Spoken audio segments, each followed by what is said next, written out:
السلام عليكم ورحمة الله وبركاته. كم جرتن كبجم تودا في جالة تمتوني هردفتوني برسيسا ورماف. الحمد لله أنك كوت نجاني في جنجال الله كبجادا بكتير تمرد سناجو. نجا دعوتن كيا فيديو رهن كيستي وانين اسم برسيسو حال فيلمي غرغرادا يوكيم مسلسلة فجينيا تنما جالتني ولين أكن نما منا تقطع تيبرت ولين إلى علاج روتية جودا حالا مسلسلة يوكين فيلمي أبا بربادني ولين يو بربادن جروب بيدانيا جودا نما لماسدي أفرين يو بربادن أمو جارالله تسني ولين يوكين جارتي تسني ولين المهم أكبر بادني تيجي جودا سني قال فجينيا ما تيجي جودا واجين كلفا ولين تبتا سجله وليتس دعا يو بربادنيس ولتي هاساجة جودا سني قال فيلمي سني رول آلتني تيجي جودا أكسمه يو بربادن فيديو دان والأرجاجة جودا حالا أجايبات تيجي جودا حالا تولين إلالو وتدندي سنين اسم برسيس egaa daawwattootaan keenya warroonni YouTube channel keenya faarootaatan baga nagaa handoftan jecha barumsa dabalataa argachuudhaaf channel keenya subscribe godhachuun dagatinadha. Yeroo subscribe gootan barumsni asirratti dabarsinu guyyaan nama dura akka simbira ga'uuf mallattoo notification san click itti godhaa jibooda all kajetturra kayyadaadha. Barumsan garraadha asin darbee YouTube channel keenya seenaadha viidiyoo waa'eetu jira irraa baradhaadha. Waan gaaffii isinitti ta'ee isin dhibee komentii jalatti nu barreessadha. Maatiiwwan channel keenyaadha immoo viidiyoo keenya like share gochuudhaan jajjabeessuun dagatinadha. Egaa gaman waan hanga barumsaan dabarsaa hanga xumura viidiyoo kiyyatti na faana turaan hordofaatti ninja.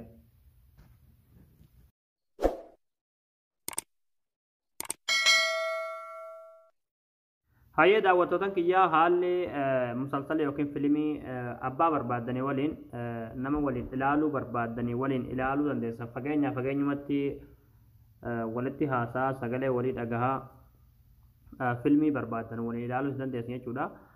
Dursa messengeraa walii bilbiltan jechuudha. Messengeraa namni kamuun qabdanii jechuudha.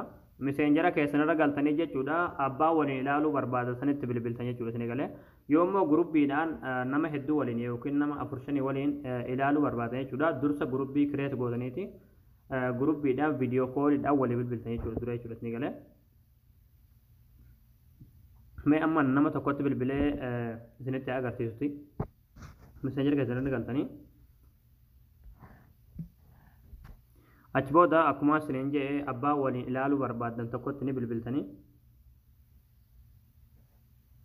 haala kanaan viidiyoo kooliin bilbiltanii.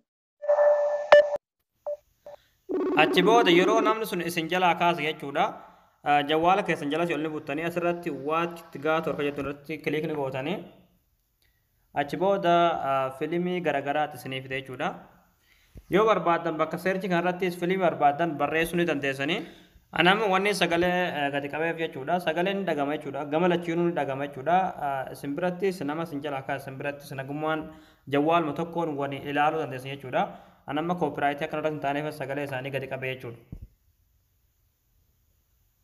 Sinigalee haala kanaan haala ajaa'ibatti salphumatti fiilmii barbaadan abbaa barbaadanii wajjin abbaa jaalattanii waliin ilaaluu dandeessan. Egaa daawwattootaan kiyyaa Senegaala jeetan abdii qabaa barnoonni keenya kanarraadhaa asirratti raawwataa viidiyoo keenya namni baay'een argee kan raafaatimu laayik sheer gochuun dagatinadha. Barumsa birootti naga walitti deebinutti waan hordoftaniif galatooma.